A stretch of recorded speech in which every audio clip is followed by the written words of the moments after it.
Hello दोस्तों, स्वागत है आपका सीए सेंटर दिल्ली में। आज एक महत्वपूर्ण विषय पे हम चर्चा करने वाले हैं जिसका नाम है मानहानि। आपने अभी रिसेंटली राहुल गांधी के केस में एक चीज सुना होगा कि राहुल गांधी के ऊपर मानहानि का वाद दायर हुआ था। तो सबसे पहली बात, ये मानहानि होती क्या है, इस मानहानि का लीगल एस्पेक्ट क्या है। आपने सुना होगा राहुल गांधी को 2 साल की सजा हो गई और राहुल गांधी की सांसद की सदस्यता रद्द कर दी गई। तो क्या राहुल गांधी की सांसद की सदस्यता इसलिए रद्द कर दी गई क्योंकि उनके ऊपर मानहानि का केस हो गया था, या इसलिए उन्होंने एक शब्द का प्रयोग कर दिया कि सारे ये मोदी चोर ही क्यों होते हैं या सारे चोर मोदी क्यों हैं। तो सबसे पहला हम इसी मानहानि के शब्दों को समझते हुए इसके लीगल एस्पेक्ट के साथ साथ इसके सोशल एस्पेक्ट को भी समझेंगे। चलिए,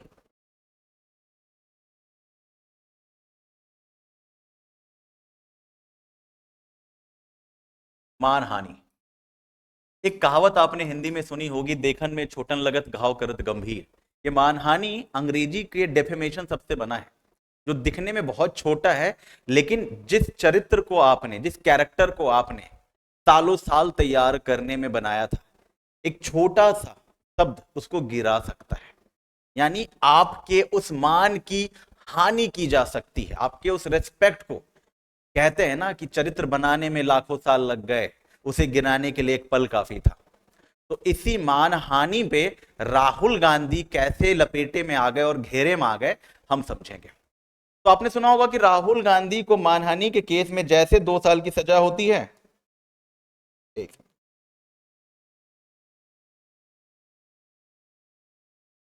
एक आपने जैसे सुना होगा कि राहुल, जैसे उनको 2 साल की सजा हुई और 2 साल की सजा होते ही उनकी मेंबरशिप ऑफ पार्लियामेंट, सांसद की सदस्यता रद्द हो गई। तो ये सजा हुई कहां से, कौन सा प्रावधान ये कह रहा था कि राहुल गांधी को 2 साल की ही सजा होगी। आइए देखते हैं, इसके हम लीगल एस्पेक्ट को देखते हैं। लीगल एस्पेक्ट इसका क्या है। आपने सुना होगा Indian penal code, IPC, IPC 1860, Indian penal code. जो आप कोई भी, बेसिकली ये एक सब्सटैंटिव लॉ होता है जिसमें अपराध की परिभाषा और अपराध के लिए जो दंड का प्रावधान है उसका उल्लेख किया गया है। जैसे आपने निर्भया रेप के बारे में पढ़ा होगा, रेप का प्रावधान 375 में है।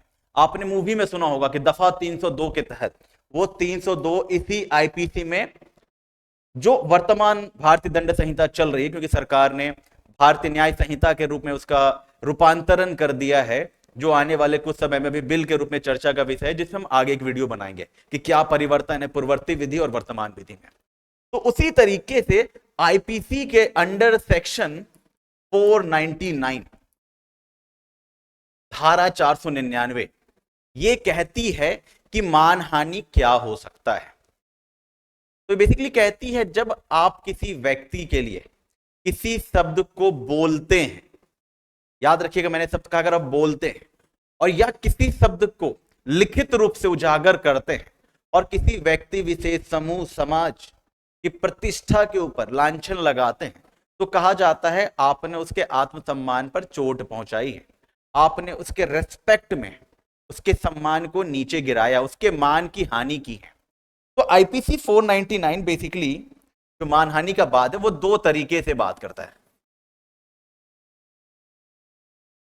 अंग्रेजी के 2 शब्द हैं, एक है लाइबल और एक है स्लैंडर।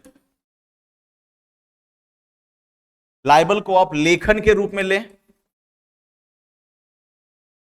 और स्लैंडर को आप शब्द के रूप में लें। आपको तुरंत समझ में आ जाएगा कि राहुल गांधी ने के ऊपर जो मानहानि का वाद दायर हुआ था, भारतीय दंड संहिता आईपीसी अंडर सेक्शन 499 में, वो उन्होंने शब्द का उच्चारण किया था। उन्होंने लिखित रूप से कहीं नहीं कहा कि सारे चोर मोदी ही क्यों हैं, उन्होंने शब्द का उल्लेख किया था। अपने शब्द में उन्होंने ऐसे सूचक शब्दों का उल्लेख किया जिससे किसी समूह विशेष को उसके सम्मान की हानि हुई। अगर यही चीज अगर वो किसी पत्रिका में लिख करके कहते कि ऐसा क्यों होता है कि सारे चोर मोदी ही होते हैं, और इसका ज्ञापन किसी न किसी मासिक पत्रिका में या दैनिक जो आजकल अखबार आता है उसमें लिखा होता, तब उनके ऊपर लाइबल वाला, लेखन वाला मानहानि का वाद चलता है। इनके ऊपर मानहानि का वाद चला स्लैंडर का, यानी उन्होंने शब्दों के रूप में उस चीज का उल्लेख किया था।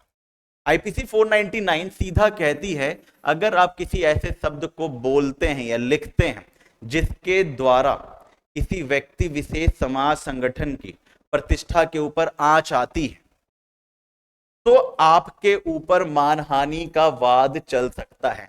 मान यानी उनका रेस्पेक्ट, हानि यानी उसमें जो लॉस आया है। जो अगर मान लीजिए मैं कल के डेट में एक लेख लिखता हूं और ये कहता हूं कि मैं जिस जगह, इलाके से बिलोंग करता हूं, वहां के गली नंबर इतने के चौक नंबर इतने से एक किसी महिला या किसी बच्चे के बारे में मैं गलत शब्द लिख देता हूं, और मैंने लिख दिया है और वो सच नहीं है, तो क्या इसके से मेरे ऊपर मानहानि का वाद चलेगा? बिल्कुल चलेगा। मैंने स्पष्ट रूप से इंगित किया है, स्पष्ट रूप से इंगित किया है कि उस गली, समाज, मोहल्ले में रहने वाली लड़की या महिला या जो भी बच्चे थे उसके लेकर जो मैंने शब्द उल्लेख किया।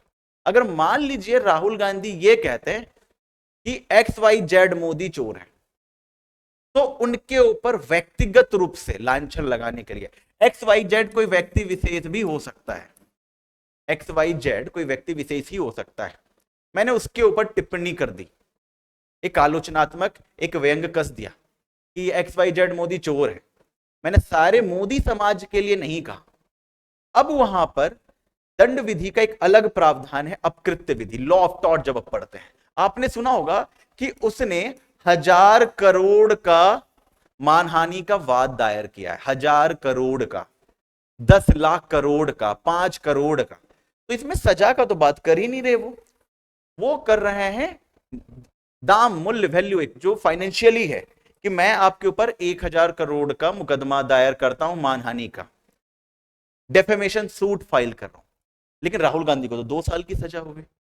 अगर राहुल गांधी किसी व्यक्ति विशेष के बारे में कोई कमेंट कर देते और ये कहते कि सुनो भैया, वो जो XYZ नाम का, मोदी नाम का व्यक्ति है वही चोर है, अगर मेरा नाम प्रेम है तो वो कहते प्रेम कुमार मोदी ही चोर है, ये प्रेम कुमार मोदी चोर ही क्यों है? तो इससे मेरे व्यक्ति विशेष पर, इंडिविजुअल, उसने जो मेरे ऊपर जो शब्द का उल्लेख किया या लेखन के रूप में या शब्दों के रूप में, फिर ये मेरी व्यक्तिगत हानि है, मेरा व्यक्तिगत सम्मान उसने नीचे किया है। फिर मैं उनके ऊपर लॉ ऑफ टॉर्ट्स, जब हम पढ़ते हैं विधि विषय के क्षेत्र में, तब हम कहते हैं कि इन्होंने जो मेरी व्यक्तिगत निजी हानि की है, इसके लिए मैं इनके ऊपर 1000 करोड़ का, 1 करोड़ का मानहानि का वाद दायर करता हूं। ये बात अलग है कि वो लिखित में माफीनामा मांग ले और मैं माफ कर दूं, तो बात अलग है, लेकिन मैं उनके ऊपर व्यक्तिगत रूप से वाद दायर करूंगा। लेकिन राहुल गांधी ने अपने शब्दों में, याद रखिए जो लीगल टर्म है, अगर जब आप सिविल सेवा की मुख्य परीक्षा लिख रहे हो तो यह वर्गीकरण करना अनिवार्य है, लेखन के रूप में या शब्दों के रूप में मानहानि का उच्चारण। तो राहुल गांधी ने शब्द के रूप में सारे मोदी समाज को टारगेट कर लिया था। तो अब उनके ऊपर क्या हुआ, भारतीय दंड संहिता की आईपीसी 499 में जो डेफिनेशन था, जो परिभाषा थी, उसमें जैसे ही फॉल करते हैं, जस्ट इसका अगला अंडर सेक्शन 500 आता है। जब आप कोर्ट प्रोसीडिंग में जाएंगे तो आप देखेंगे तो वो कहते हैं अंडर सेक्शन 419, अंडर सेक्शन 511, आपको इस धारा के अंतर्गत फांसी की सजा होती है, आपने ये अपराध कारित किया है तो आपको इस धारा के अंतर्गत ये दंड मिलता है। और मैंने कहा आईपीसी एक सब्सटैंटिव लॉ है, भारतीय दंड संहिता एक सब्सटैंटिव विधि है जो ये बताती है, मूल विधि है जो ये बताती है कि आपने जो अपराध कारित किया है वो अपराध है भी या नहीं, और उस अपराध के लिए दंड क्या है। तो राहुल गांधी पर जो मानहानि का वाद चला था, उस मानहानि की जो परिभाषा है भारतीय दंड संहिता 499 में है, 499 में है, और उसके लिए दंड का प्रावधान 500 में। अब ये क्या कहता है ये कहता है कि अगर किसी व्यक्ति को इसके लिए दोषी पाया जाता है तो, दोषी पाया जाता है तो उसके लिए अधिकतम, उसके लिए अधिकतम जो सजा है 2 वर्ष, उसके लिए अधिकतम सजा है 2 वर्ष। और ये याद रखें अंग्रेजी में एक शब्द है और, या अर्थदंड, जिसको इंग्लिश में फाइन कहते हैं, और दोनों यानी कि बोथ। ये 3 शब्द हैं, याद रखें वहां पे और शब्द लिखा हुआ है, एंड नहीं। अंग्रेजी में खास करके दंड विधि में इनका बहुत बड़ा योगदान होता है। अगर वहां पे राहुल गांधी को जो आईपीसी 500 में पनिशमेंट मिला उसमें और लिखा हुआ है, याद रखिए उसमें और लिखा हुआ है। अगर न्यायाधीश साहब अगर चाहते तो उनको अर्थदंड भी दे सकते थे। जहां पे और शब्द लिखा होता है दंड विधि में, वहां पे न्यायपालिका के पास ये शक्ति आ जाती है कि या तो उसे अधिकतम जो 2 सजा है वो दे सके, या फिर उसको फाइन दे दे कि भैया तुम 1 लाख रुपए का जुर्माना जमा कर दो, या फिर उनका मन करेगा नहीं तुम दोनों दो, पैसा भी दो और जेल भी जाओ। तो बहुत रेयरली ऐसे केसेस में देखा जाता है जहां पे अधिकतम सजा किसी भी व्यक्ति को, किसी भी अपराधी को मिले। अब मैंने क्या कहा, आईपीसी 499 में, भारतीय दंड संहिता की धारा 500 में जो अधिकतम सजा है वो है 2 वर्ष, अधिकतम सजा है 2 वर्ष। अब इसकी थोड़ी राजनीतिक मानसिकता हम चेक करते हैं। मेरा इशारा यहां पे किसी भी न्यायपालिका के निर्णय पर उंगली उठाना नहीं है। अब चलते हैं जनप्रति अधिनियम की धारा 8 के उपखंड 3 में, जिसको हम शॉर्ट फॉर्म में कहते हैं RP act 8 clause 3। RP act 8 clause 3 ये क्या कहता है, याद रखिएगा, राहुल गांधी की सांसद की सदस्यता आईपीसी से रद्द नहीं हुई है, भारतीय दंड संहिता से नहीं हुई है। राहुल गांधी की सांसद की सदस्यता आरपी एक्ट से खत्म हुई है, जिसको इंग्लिश में कहते हैं रिप्रेजेंटेटिव ऑफ पीपल्स एक्ट 1951।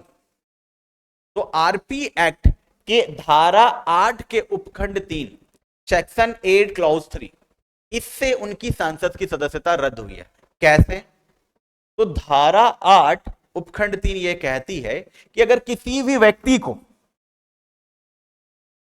व्यक्ति को अधिकतम सजा किसी भी अपराध में 2 वर्ष या उससे अधिक हुई है, किसी भी व्यक्ति को अधिकतम सजा 2 वर्ष या उससे अधिक हुई है, उसकी सांसद की सदस्यता समाप्त हो जाएगी।